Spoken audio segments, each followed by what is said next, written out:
मित्र, ज्ञान के बिना प्रकाश संभव नहीं है। ज्ञान के बिना जीवन का उद्देश्य सफल नहीं हो सकता। देखा जाए तो ज्ञान के बिना ये मनुष्य का जीवन ही बेकार है।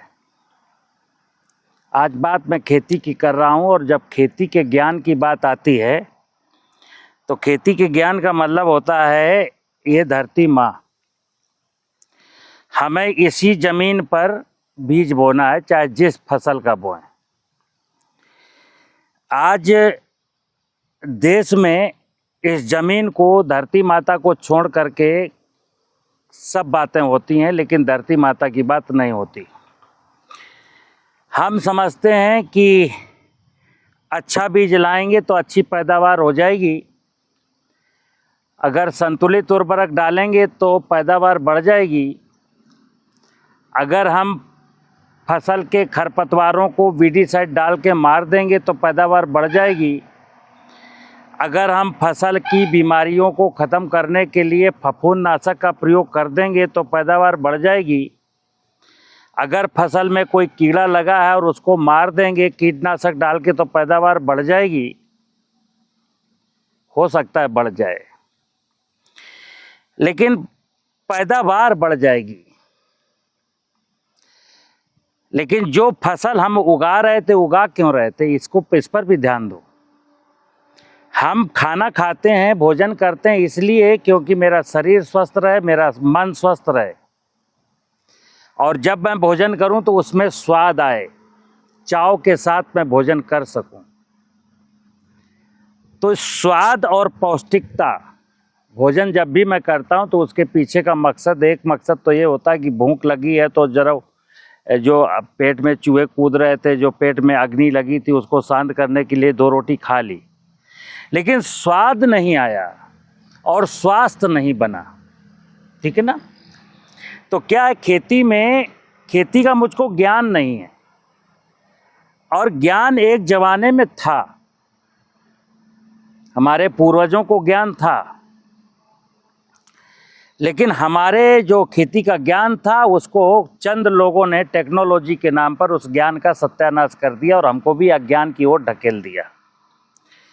आज एग्रीकल्चर टेक्नोलॉजी में कहीं भी सॉइल को समृद्धशाली बनाने की बात कोई नहीं करता। अब किसान की मजबूरी है, जैसे मैं अक्सर कहता हूं कि आज हमने मान लिया है, देश के किसानों ने मान लिया है कि बिना फर्टिलाइज़र के फसल नहीं हो सकती, बिना पेस्टिसाइड के फसल नहीं हो सकती, बिना सिंचाई के फसल नहीं हो सकती, बिना उन्नतशील बीज के फसल नहीं हो सकती। अब मैं ये दूसरी चीज़ कह रहा हूँ कि तय है कि आज की तारीख में अगर फर्टिलाइज़र नहीं देंगे तो फसल नहीं होगी। तो समझना केवल इतना है कि इस धरती माता में मैंने गेहूँ बोया, और गेहूं को उगाने के लिए, गेहूं को बढ़ोतरी के लिए मुझको यूरिया देना है, डीएपी देना है, जिंक देना है। क्यों देना है? हम यहाँ से शुरू करते हैं कि हमें इस ज़मीन में उर्वरक क्यों डालने। अगर ये ज़मीन जिंदा होती, अगर ये ज़मीन स्वस्थ होती तो हम इसमें कोई भी फसल बोते तो भोजन किसको खिलाना था? पालना तो धरती माँ को था। अगर ये धरती माँ रिच होती तो अपने गेहूं की फसल को पाल लेती, हमको यूरिया डीएपी की जरूरत नहीं पड़ती। चलिए, तो मित्रों, जब हम ज्ञान की बात करते हैं तो सबसे बड़ा विषय, दुनिया में सबसे बड़ा विषय जो है खेती का है। खेती से बड़ा कोई विषय नहीं है। खेती नहीं है तो कुछ भी नहीं है। खेती किसान करता है। कहाँ करता है? खेत में करता है। तो खेती खेत में करता है, लेकिन खेत को ध्यान में नहीं रखता, और रखता नहीं है क्या उसको, या उसको बरगला दिया गया कि वो रख नहीं पा रहा, लोगों ने उसको दूसरी दिशा की ओर मोड़ दिया। मैं कहता हूं कि आज के समय में लोग इस केमिकल फार्मिंग से, मैकेनाइज फार्मिंग से ऊब चुके। देश का अधिकांश किसान घाटे में है और कई बार तो इतना घाटा हो जाता है कि उसको आत्महत्या करने की भी नौबत आ जाती है। आत्महत्या करने की नौबत सिर्फ इसलिए आती है कि हम खेती को बाजार से करते हैं। जैसे हम खेती के लिए बीज बाजार से लाएंगे, जिस ट्रैक्टर से जुताई करेंगे वो ट्रैक्टर बाजार से खरीद के लाया गया है, ट्रैक्टर को चलाने के लिए डीजल बाजार से खरीद के लाया गया है, ट्रैक्टर में जो कृषि यंत्र लगने वाले हैं वो बाजार से खरीद के लाए गए हैं। जब ट्रैक्टर बिगड़ेगा तो बाजार में ठीक कराने जाना है, फिर मुझे उर्वरक बाजार से लाने हैं, फिर मुझे पेस्टिसाइड बाजार से लाना है। जब मैं खेती में सारे निवेश बाजार से ला के डालूंगा तो फायदा किसको होगा? बाजार को। तो खेती स्वयं से करनी है और स्वयं के लिए करनी है। खेती में जो ज्ञान है, सबसे बड़ा निवेश खेती का ज्ञान है और दूसरा निवेश है श्रम। आज खेती में कोई श्रम नहीं करना चाहता और आज खेती में कोई अपने दिमाग का इस्तेमाल नहीं करना चाहता। एक किसान को बेचारे को जो दवाई बेचने वाला बता देता है वो मान लेता है, खाद बेचने वाला बता देता है वो मान लेता है, कोई वैज्ञानिक कुछ बता देता है वो मान लेता है, यानी अपना दिमाग नहीं लगाना। और जो लोग उसको बताएंगे वो क्या बताएंगे? वो बताएंगे इतनी खाद डाल देना, इतना बीज डाल देना, उन्नतशील बीज डाल देना, पानी ऐसे लगाना, बोरिंग हमसे कराना, समर उनके यहाँ से ले लेना।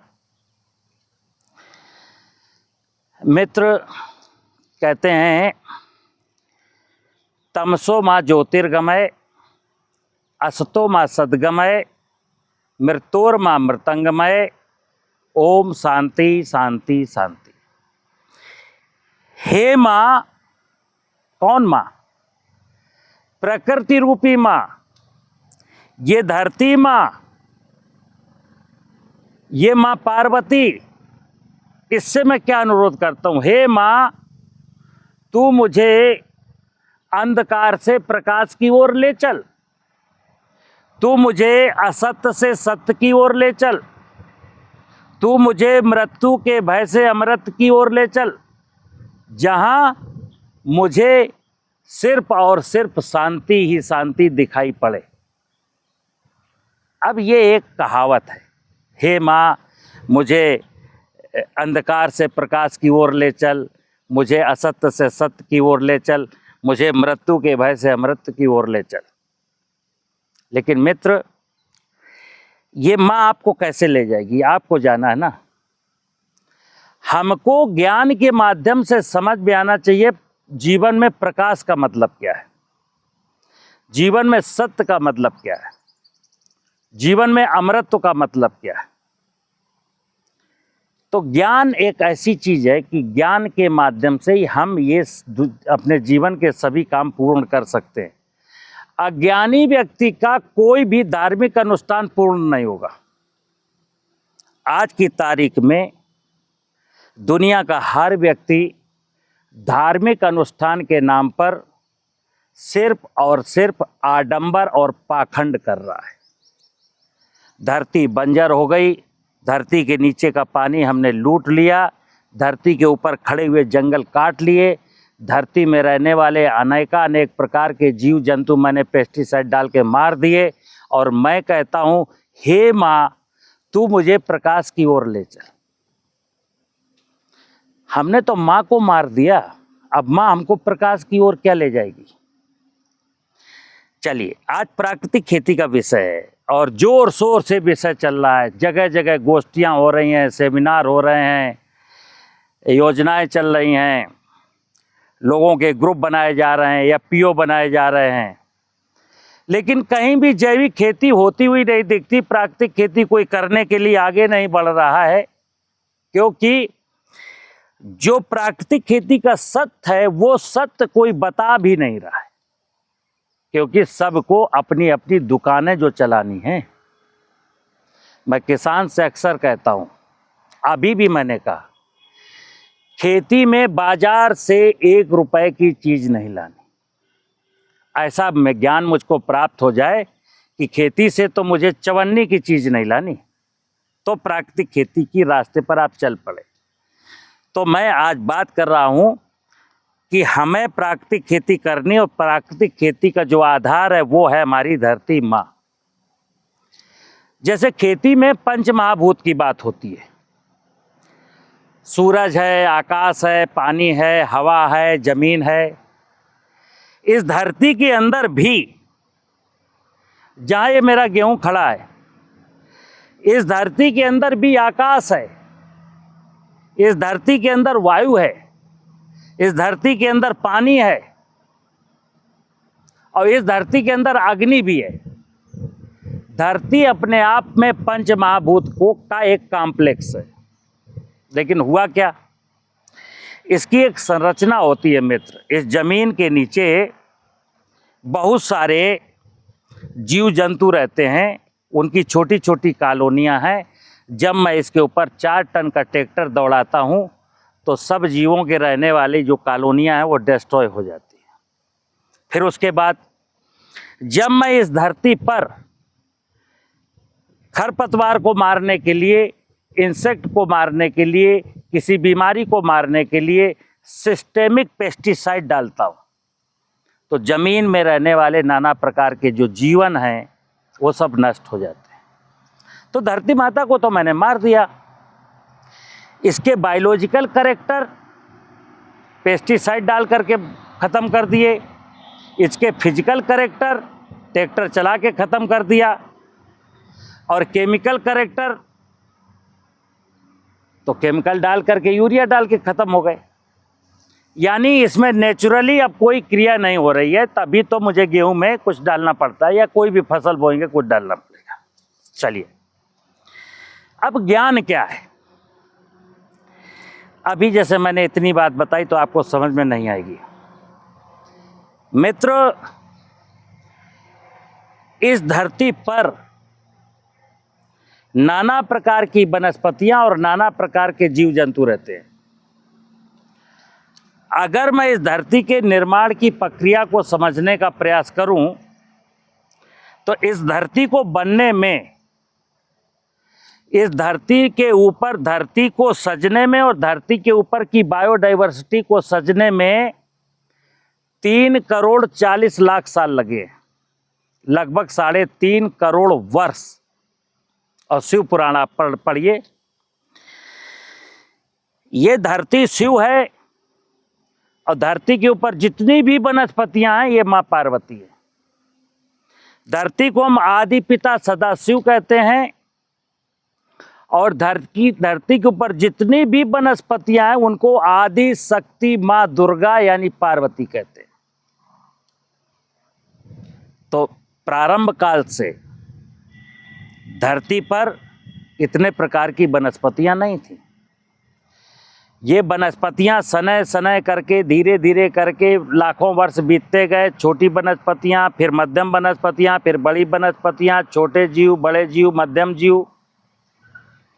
आखिरी में 3 करोड़ 40 लाख साल के बाद तब मनुष्य योनि की उत्पत्ति हुई।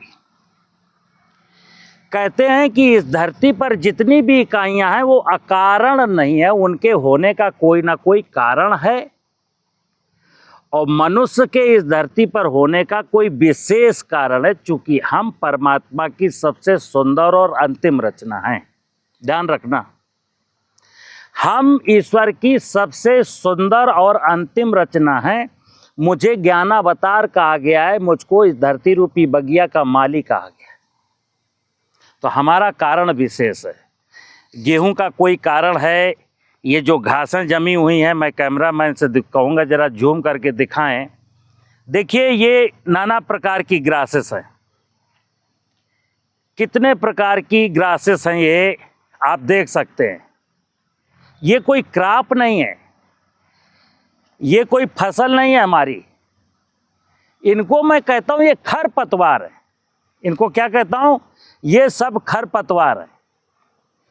मित्र, हम इनको खरपतवार कहें या कुछ कहें, लेकिन ये यही चीज़ें छोटी छोटी, इन्होंने ही धरती के निर्माण में, यानी धरती को इन्होंने ही सजाया है। और इस धरती के नीचे जो छोटे छोटे जीव जो ट्रैक्टर चला के मैं इनकी कॉलोनी को नष्ट करता हूं, ये उन्होंने सजाया है। तो 3 करोड़ 40 लाख साल तक जो मेरे मतलब की वस्तुएं हैं, फसलें हैं, फल हैं, इन तक आने में, चूंकि मैं जब आया हमसे चंद दिनों पहले ये फसलें आई हैं, क्योंकि परमात्मा को पता था कि इंसान इन ग्रासेस को नहीं खाएगा। ये जो मैंने अभी दिखाई आपको, इनमें से हम ये घासें नहीं खा सकते थे। ये जो ग्रासेस हैं यहाँ पर, ये धरती ने, परमात्मा ने किसके लिए बनाई हैं? जो इस धरती पर पहले आया था। दिखाइए जरा, ये जो घासें हैं ये मनुष्य की उत्पत्ति के लाखों साल पहले आई थीं। गेहूं और चना मटर बहुत बाद में आया। जब मनुष्य आने वाला था उसके बाद ये गेहूं, चना, मटर और आम और अमरूद आए हैं। प्रारंभ काल में ये घासें ही थी। अब ये घासें किन के लिए थी? ये घासें थीं इस धरती पर रहने वाले छोटे छोटे वो जीव जंतु जिनको आज मैंने अपना दुश्मन माना है। प्रकृति की, धरती माँ को तो निरंतर काम करना है। मनुष्य की सभ्यता को जिंदा रखने के लिए धरती माता तो निरंतर प्रयास करेगी। और उसके प्रयास में सहायक कौन है? धरती माँ समृद्ध बनी रहे, इसके लिए इन खरपतवारों की उपयोगिता बहुत ज़्यादा है।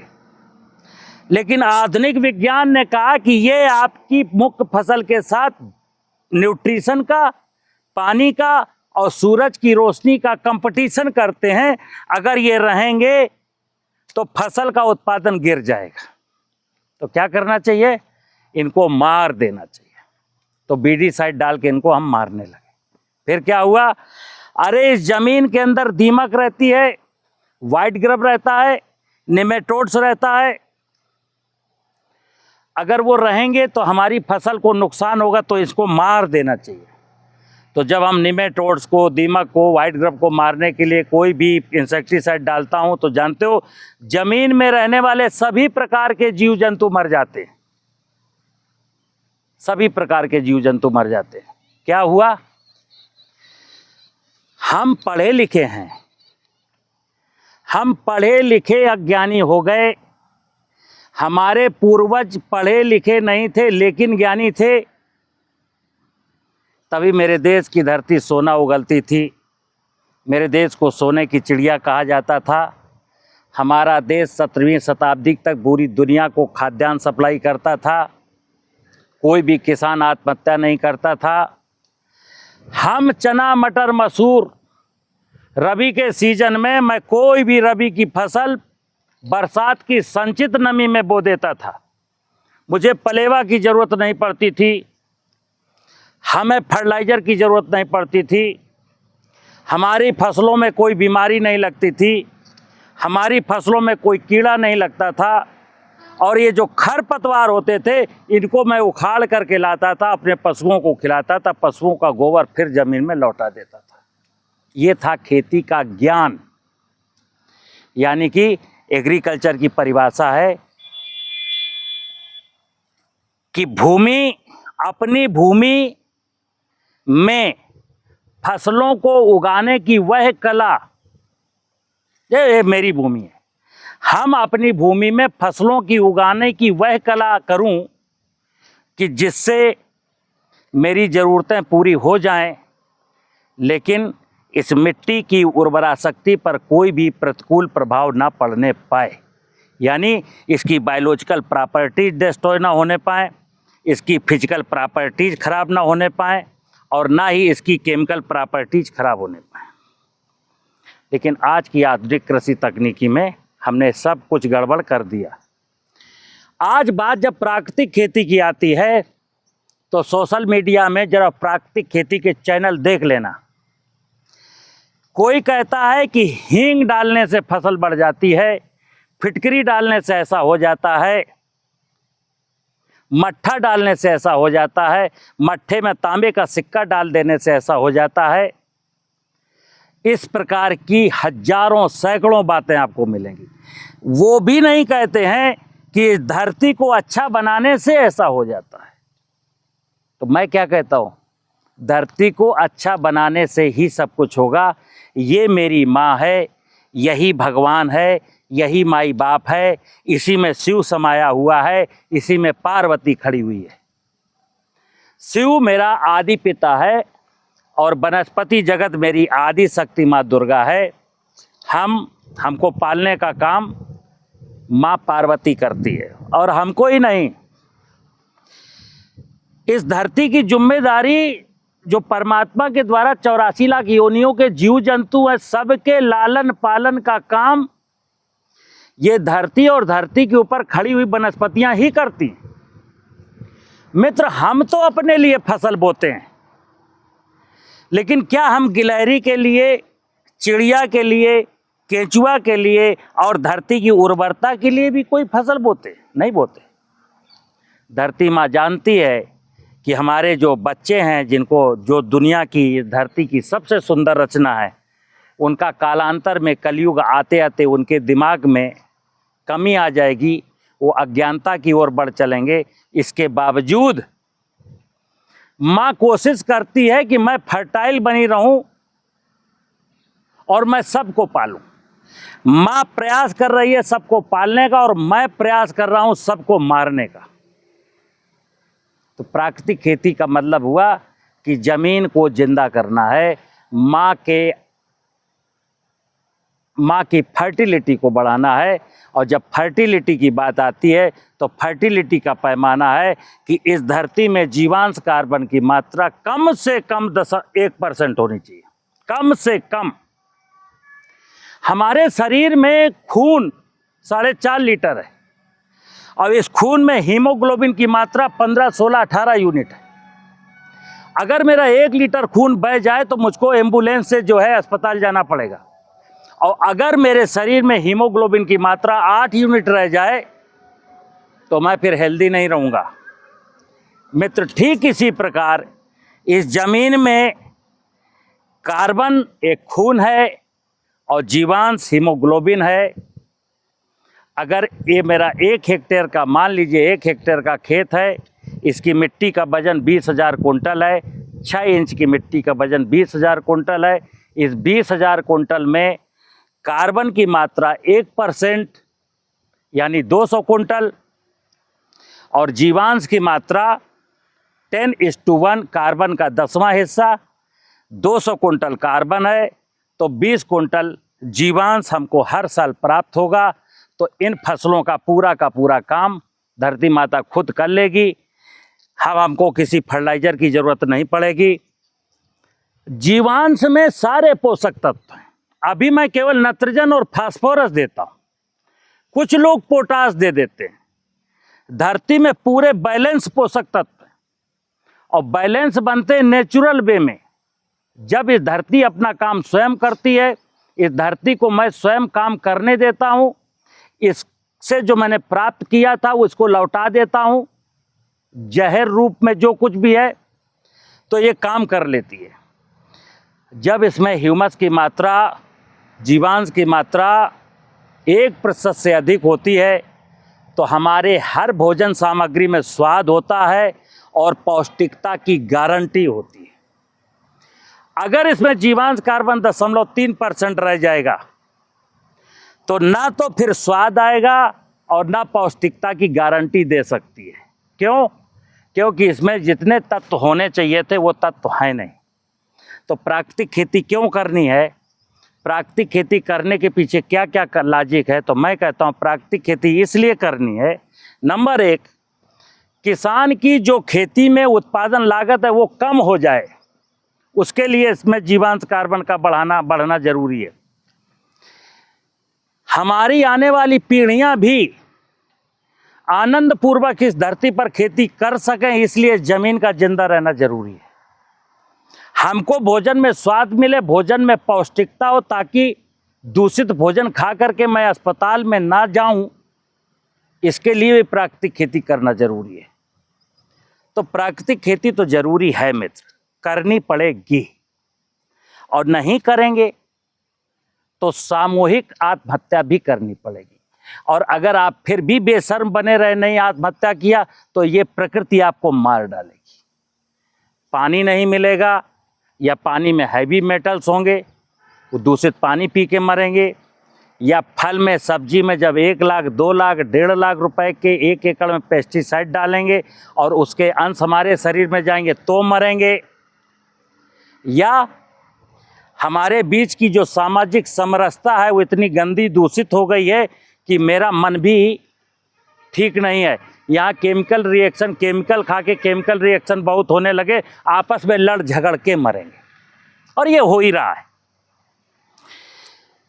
मैं विनोद कुमार सचान, और मैं सबको कहता हूँ, हमारे देश के नीति निर्माता भी इस बात को सुने, हमारे देश के बुद्धिजीवी भी समझें, क्योंकि चंद लोग होंगे जिनके अपने फार्म हाउस होंगे, अपना प्राकृतिक खाते होंगे, धनाढ्य लोगों में चंद लोग, मैक्सिमम धनाढ्य लोग भी इसी बाजार से चना, मटर, मसूर, गेहूं, जौ, सब्जी, फल खरीद के खाते।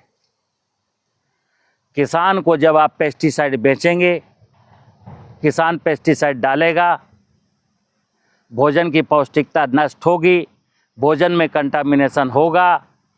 अभी तो आपने किसान को बेवकूफ़ बना करके लाख 2 लाख करोड़ 2 करोड़ 100 करोड़ कमाए होंगे, लेकिन जब आप बाज़ार में दूध लेने जाएंगे तो सिंथेटिक मिलेगा, जब आप दाल लेने जाएंगे तो पॉलिश की मिलेगी, और जब आप सब्जी खाएंगे तो उसमें पेस्टिसाइड के रेजिडुअल इफेक्ट होंगे, जब आप फल खाएंगे तो उसमें भी पेस्टिसाइड के रेजिडुअल इफेक्ट हैं। आपका पानी कंटामिनेटेड, आपने आरओ लगवा रखा है, आरओ का पानी पिएंगे तो मिनरल्स और हैवी मेटल दोनों छान लेगा, तब भी खतरनाक है। तो प्राकृतिक खेती करने का ठेका कोई किसान करेगा, प्राकृतिक खेती किसान करेगा, लेकिन शेष लोग जो हैं उसको प्राकृतिक खेती करने के लिए प्रमोट करेंगे, प्राकृतिक खेती के लिए सहूलियतें प्रदान करेंगे। कम से कम हम जैसे लोग अगर किसान को प्राकृतिक खेती की ओर ले जाने का प्रयास कर रहे हैं तो उनको बेवकूफ़ नहीं बनाएंगे कि अरे प्राकृतिक खेती से पैदावार गिर जाएगी। कौन कहता है प्राकृतिक खेती के देश में? मैं वैज्ञानिकों को चैलेंज करता हूं। जैसे अभी हाल आप सडन लोग बोल देते हैं कि अरे प्राकृतिक खेती करेंगे तो फिर देश भूखों मरने लगे। कैसे मरने लगेगा? प्राकृतिक खेती की समझ नहीं है और प्राकृतिक खेती करेंगे तो निश्चित देश भूखों मरेगा। लेकिन ये धरती माँ अगर समृद्धशाली होगी, इस धरती में जीवांश कार्बन की मात्रा अगर 1% से ज़्यादा होगी, तो आज अगर मेरा गेहूँ 30 क्विंटल प्रति हेक्टेयर हो रहा है और धरती माता में जीवांश कार्बन 1% हो जाएगा तो मेरा गेहूँ 50 क्विंटल प्रति हेक्टेयर होगा और यूरिया, डीएपी, पोटाश की जरूरत नहीं होगी। तो किस बेवकूफ़ ने कह दिया प्राकृतिक खेती से पैदावार बढ़? अभी लोगों ने कहा प्राकृतिक खेती का मतलब ये है कि फर्टिलाइजर नहीं डालने, पेस्टिसाइड नहीं डालना। किसी भी फसल में फर्टिलाइजर और पेस्टिसाइड बंद कर देना यह प्राकृतिक खेती नहीं है। प्राकृतिक खेती का मतलब है क्या तुमने धरती में जीवांश कार्बन बढ़ाया? क्या तुमने वर्षा का पानी रोक करके जमीन के नीचे जाने का काम किया? क्या तुमने जमीन के ऊपर हरे भरे वृक्षों को लगाया? क्या तुमने जमीन की फर्टिलिटी के आधार पर फसल बोई? आज क्या है? आज देश में बहुत सारे लोग कहते हैं साहब मैं तो जीवामृत से खेती करता हूँ। 250 फुट नीचे से पानी निकालते हैं और गेहूं बोते हैं और जीवामृत डाल दिया तो कहते हैं मैं प्राकृतिक खेती करता हूँ।